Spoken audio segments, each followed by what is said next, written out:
problème. Et voilà, on a quand même essayé de rattraper certaines choses parce qu'il fait excessivement chaud. Il y a beaucoup de lumières qui se sont rajoutées. Et voilà, donc je voulais me retoucher le visage. Mais bon, c'est pas grave.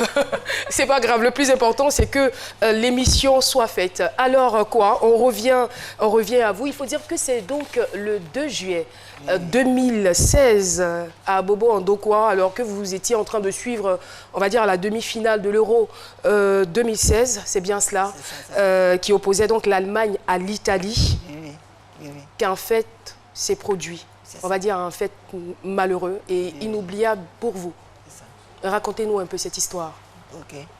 Bonjour Caro, bonjour à tout le monde, la Caro Gang. Ok, je me représente, je me nomme quoi Ndoa Marcel Eric. Voilà, il faut dire que c'était le 2 juillet 2016. J'étais en moment. Voilà, après la prière, je n'avais pas sommeil. Donc je suis allé chez mon ami intime.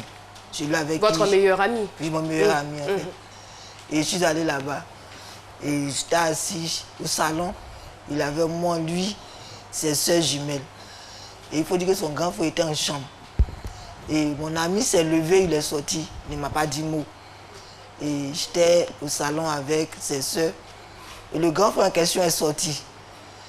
Et lorsqu'il est sorti, il a dit à l'une de ses soeurs de m'appeler. Voilà, et je suis parti. Lorsque je suis arrivé, il m'a dit comme ça que sa femme devait venir le lendemain dimanche, qu'il avait commandé un poulet chez un vendeur, voilà, dans le secteur là. Et c'est comme ça que je suis parti avec lui, puis c'était un grand frère. C'est quelqu'un que vous connaissiez très bien auparavant, Oui, il faut le dire. Oui, je connaissais très bien. Et quelle était la nature de vos rapports? Bon, on causait, en tout cas lui et moi souvent on échangeait. Quand j'étais assis avec, je suis avec ses frères, qu'il arrive, il salue, et puis bof, il rentre. Souvent aussi, bof. En tout cas, il y avait la salutation de lui et moi. D'accord. Voilà. Voilà, donc c'est ainsi que je suis allé l'accompagner. Donc en allant, bof, on causait. Seulement dit on causait, il me parlait de sa fille qui avait commencé à parler, qui marchait. Voilà, et lui et moi on causait. Donc lorsque nous sommes arrivés dans un lieu un peu obscur, il s'est arrêté, faisant semblant d'uriner. Et comme il ne pouvait pas m'arrêter près de lui, moi je l'ai dépassé. Voilà, donc je suis allé m'arrêter devant, mais de dos. Voilà. Là, ça c'est juste par respect, hein, pour ne pas le regarder voilà. en train de se mettre à l'aise. Et puis après il est venu, il m'a attrapé par le cou, de par derrière. Et il m'a piqué une fois. Il l'a piqué deuxième fois. Dans la troisième fois, il a attrapé sa main. Et il lui a demandé, mais attends, qu'est-ce qui se passe? Si je t'ai fait quelque... à la gauche, mais... Non, là? sur le côté, oui, dans le ventre. Et il lui a demandé, mais si je t'ai fait quelque chose, attends, il y a quoi? Si je t'ai fait quelque chose, tu peux me dire, je vais te demander pardon. Mais je vais demander aux gens de te demander pardon. Et il m'a dit comme ça, reste tranquille, je vais faire vite. Et puisque je ne pouvais pas rester tranquille pour qu'il fasse vite, on a commencé à lutter. En luttant, il y avait un trou quelque part, où mon pied gauche est tombé dans le trou. Et nous sommes tombés. Donc comme nous sommes tombés, le couteau est tombé devant. Et j'ai voulu attraper le couteau. Il a crié au secours une fois. Et il a pris sa main, il a appuyé ma tête. Donc comme le couteau était devant, il a mis mes mains comme ça, il a attrapé le couteau. Moi, il a attrapé la partie de la lame. Alors, lui, il a attrapé où il y avait le bois. Et il a tiré. Physiquement, il était comment? Oui. Physiquement, est-ce qu'il était grand, il était costaud? Il était grand, costaud. En tout cas, lui et moi, il n'y a pas match. Il y a son semblable derrière vous, là, vous pouvez voir, il y a quelqu'un... Bon, il a dit, hein, Non. il est corpulent, normalement. En tout cas, même notre premier, il est plus en forme que notre premier. D'accord. Notre premier aussi, il est... Ouais, et quand vous avez saisi donc le couteau par la lame? Lorsqu'il a saisi le couteau par la lame, il a tiré. Et ça a blessé dans mes mains. Et quand ça a blessé dans mes mains, il voulait en même temps me gorger. Il a mis ma main gauche. Il a tracé. Donc quand il a tracé, il a enlevé, puisqu'il a enlevé mes mains, et il a commencé à faire son travail. Donc, bon, quand on dit je ne veux même pas imaginer cela. Quand on dit qu'il a commencé à faire son travail, c'est quoi? C'est-à-dire qu'il a commencé à me gorger, en fait. Voilà, il a commencé à me gorger. Et il a fait, puisqu'il n'avait plus d'issue, il ne savait plus quoi faire. Voilà, j'ai commencé à prier. Voilà, j'ai prié. J'ai dit, Jésus, sauve-moi. C'est quand même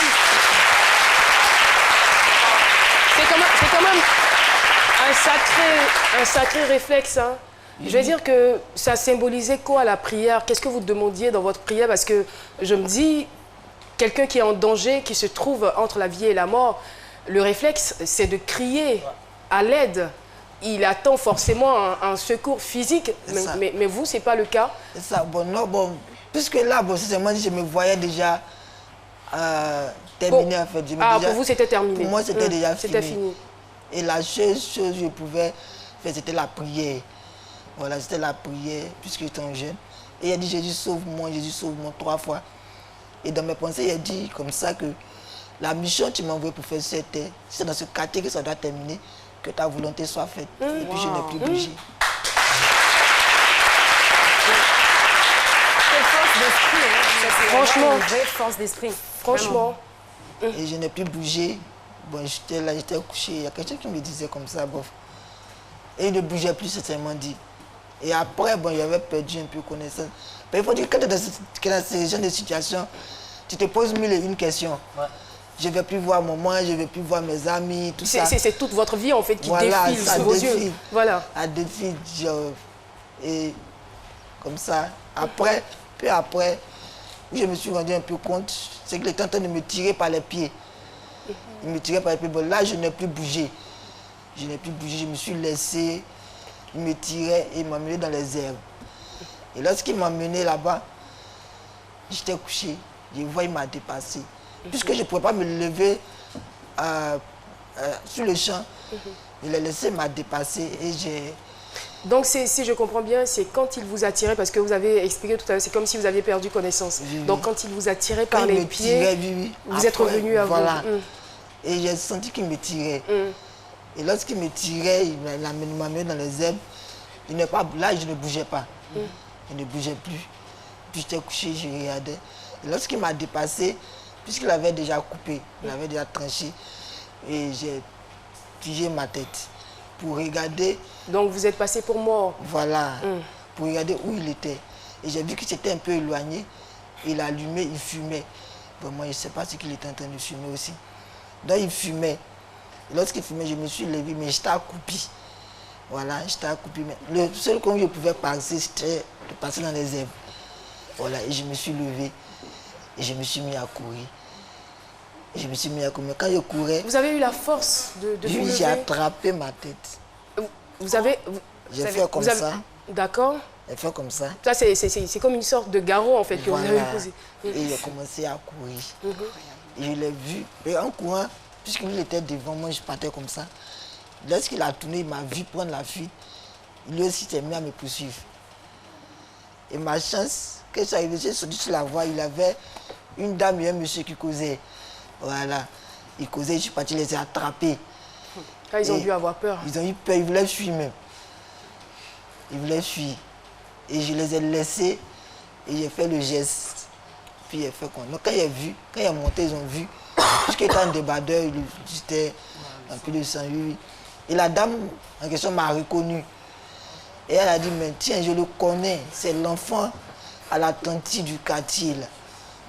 Et ils m'ont demandé comme ça de m'asseoir dans le noir. Là. Ils vont l'appeler des gens.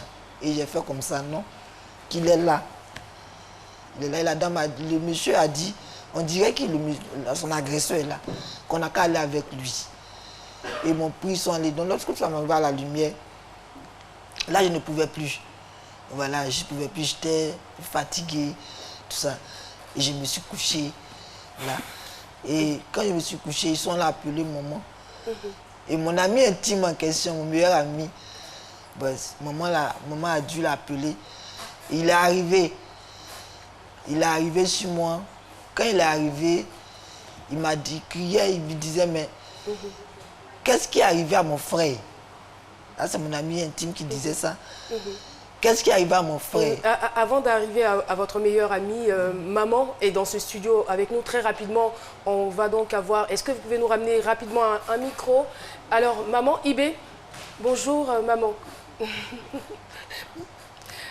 Bonjour. Bonjour, ma fille. Alors, quand vous avez appris la nouvelle, comment est-ce que vous avez réagi? Franchement, ce n'était pas facile. J'étais en chambre. Bah, j'ai eu des sensations. Je savais qu'il y avait quelque chose qui allait m'arriver. Et vous avez un pressentiment. Voilà. Et puis, ils sont venus papa à la porte. Et puis, le jeune m'a dit que voilà, ma soeur, ils ont tué. Il est couché là-bas. Oh là là. Voilà. C'est comme ça. Mais comment je suis sortie de la maison, pour arriver sur les lieux, là, je ne sais pas comment j'étais. Bon, j'arrive, on m'a dit de ne pas arriver où il est couché. Je le vois coucher au loin, on m'a dit de ne pas arriver. Il dit, bon, laissez-moi au moins, j'allais appeler son frère. Trouvez-moi un taxi. Peut-être qu'on peut le sauver. C'est ainsi qu'ils sont partis prendre un taxi. Et puis j'ai appelé son frère. Et puis on est parti à Oufo-Baï. Ils disent qu'ils ne peuvent pas. Mais néanmoins, on a passé un ballon pour qu'ils puissent tenir jusqu'au chute des très civiles. Pourquoi? Parce que c'était grave. C'était grave, c'était grave, c'était grave.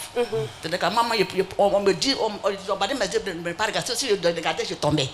Voilà. Et après ça, vous êtes allé dans un autre hôpital? On est parti à Oufo-Baï. Après, on nous a conduit au chute des très civiles. D'accord. Voilà. D'accord, merci beaucoup. Et quand vous êtes arrivé là-bas, le médecin, qu'est-ce qu'il a dit? Bon, comme ça m'est arrivé. Bon. Après la personne, il a posé à mon fils, est-ce que vous avez de l'argent?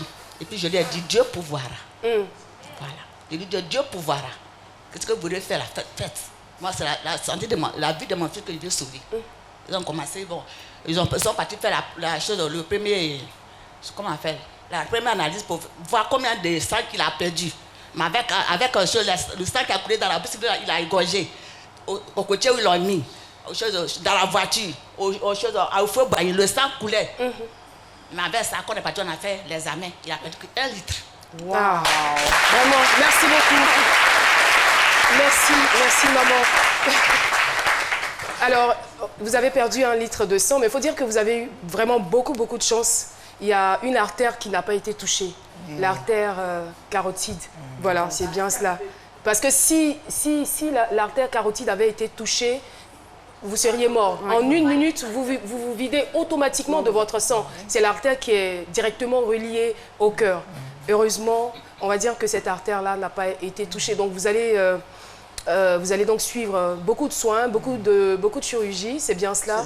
Et aujourd'hui, vous êtes là sur le plateau. Mais ce qui est important de mentionner, c'est qu'en plus d'avoir été égorgé, vous avez reçu 25 coups de couteau. 25 coups de couteau dans le ventre. Et malgré cela, vous êtes en vie. Franchement, non. Je pense très sincèrement que vous devriez avoir un visage beaucoup plus rayonnant. Parce qu'on ne parlerait plus de vous aujourd'hui, on parlerait de vous au passé. Franchement, et vous êtes là, c'est un véritable miracle qui vous envoie ici sur ce plateau. Et alors, je vais vous poser 2 questions en même temps. La suite, vos relations avec votre meilleur ami, et qu'en est-il devenu votre bourreau? Ok, bon, la relation entre mon meilleur ami, c'est seulement dit, on cause. Voilà, on arrive à échanger. Il me rend visite. Voilà, mon meilleur ami me rend visite. On échange souvent. Voilà, on se salue. En tout cas, sa famille et moi, je n'ai pas mis de distance. Voilà, je n'ai pas mis de distance. Puisque la tête même n'a pas mis de distance. Les parents n'ont pas mis de distance, ce n'est pas moi. Même si j'ai été agressé. Bon, je me suis dit non, après, c'est vrai, dans les débuts, ça m'a fait mal. Voilà, pourquoi? Parce que c'est le frère de mon ami, de mon meilleur ami. Il y a eu peut-être aussi des soupçons. Voilà, ça m'a fait mal. Mais lui, bon, c'est seulement dit, je n'ai pas... Vous ne lui en voulez pas du tout? Je ne l'en veux pas, c'est seulement dit. Voilà. Et votre bourreau, qu'est-il devenu? Bof, lui, quand jusqu'à l'hôpital, il m'avait donné 3 mois. Voilà, il m'avait donné 3 mois. Et mon grand frère est venu me dire, lorsqu'il m'a dit, moi, seulement dit, j'ai fait une prière. Et 2 semaines après, c'est mon grand frère qui l'a attrapé. Voilà. Mon grand frère l'a appelé avec un numéro que ses frères lui ont donné. Voilà, et un samedi comme ça, mon grand frère était venu me rendre visite avec mon petit frère et sa femme. Voilà. Et on était en train d'échanger et il a lancé le numéro de mon bourreau. Voilà. Et ça a sonné. Quand il a décroché, mon grand frère a joué le plan en disant que lui s'en va en Europe pour 2 semaines. Voilà, mais qu'il voulait quelqu'un pour venir surveiller sa maison. Et c'est ainsi qu'il a accepté. Et mon grand frère a dit de venir à Cocody Duncan. Il a dit qu'il ne connaissait pas Duncan. Que mon grand frère vienne à Bobo PK18. Mon grand frère a dit non, il ne connaissait pas PK18. D'accord. On va essayer de passer certains détails, mais aujourd'hui, il est où? Est-ce qu'il a été arrêté? Oui, il a été arrêté ce même jour même à Djamé, 220 de juin. À Djamé Rénol, excusez-moi. D'accord. Voilà, actuellement, il se retrouve à la Maca. À la Maca, ok. Je voudrais savoir, Oui. il a été condamné à combien d'années? Bon, pour le pour moment, l'instant, il n'a pas encore été jugé. Il n'a pas encore été jugé. Merci. Merci beaucoup. Mais franchement, je veux dire que rien ne peut justifier une telle barbarie. Franchement, quelle que soit la raison, est-ce qu'on lui a posé des questions? Vous savez pourquoi il a fait ça? Bon, selon ce que moi j'ai appris, il a dit seulement qu'il n'aimait pas ma tête. Quoi? Et que lorsque... Lui, il a une bonne tête, puis il n'aime Non, pas franchement, franchement, arrêtez parce que je suis déjà énervée là. Parce qu'on n'aime pas quelqu'un. Et lorsque je causais, après ses soeurs, ses soeurs venaient prier un peu avec moi. Ses soeurs venaient prier un peu avec moi. Elle a dit comme ça que ça gâtait ses... Bon, ça gâtait ses tubes, bon, un peu comme ça. Mais lui, mais il faisait quel travail? C'était un vigile. D'accord. Ok. Alors, on va avoir tout de suite l'avis du sage Cassie.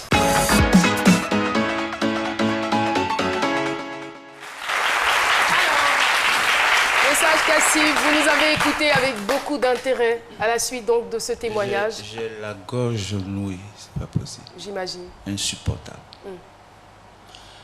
Et chez nous, il y a un proverbe baoulé qui dit Son kunu otike bosa,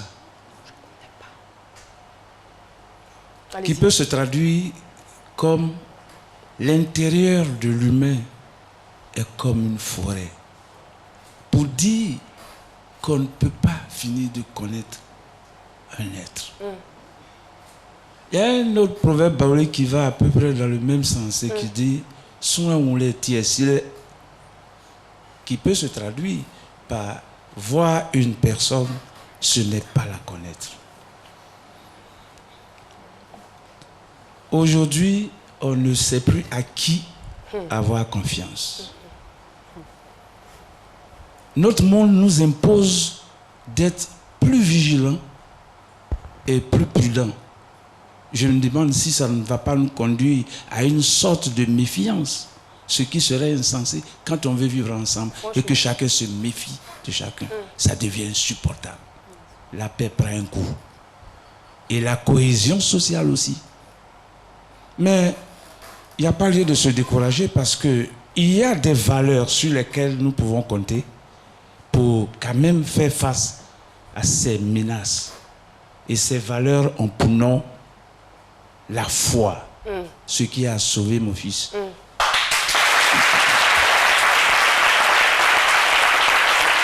Et le corollaire de la foi, c'est l'expérience. Ensuite, il y a le courage. Absolument. Allez-y. Il y a le courage. Alors, ce sont les valeurs qui peuvent... Il y a le savoir-faire, le savoir-être. Et aussi, la sagesse pour ceux qui peuvent l'avoir. Voilà l'exemple concret du résultat incontestable d'une foi profonde.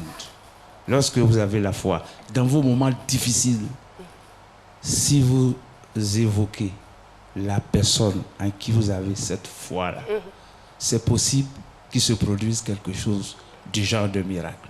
D'inespéré en tout cas. Merci. Merci beaucoup, sage Cassie. Je vous en prie, madame. J'espère que vous avez tiré bon parti de tout ce qui a été dit, Monsieur Kouar. Voilà, donc, qu'est-ce qu'on pourrait donc vous souhaiter, si ce n'est de garder votre foi? Et je suis sûre que, étant croyant, vous n'avez aucune haine pour celui qui a voulu attenter à votre vie. Aucune haine du tout. Vous lui avez pardonné ou pas? Bon, en tout cas, il a pardonné un peu. Voilà. C'est de façon progressive. Hein. Voilà. Vous savez, la plaie vient un coup. Mais pour guérir, ça prend du temps. Et vous portez quand même quelques séquelles encore, c'est bien cela. Oui, vous n'arrivez pas à très bien vous exprimer. Oui, il n'arrive pas à respirer. Et à faire quoi d'autre? Il n'arrive pas à respirer les nuits, il a du mal à respirer. Il n'arrive plus à faire le sport.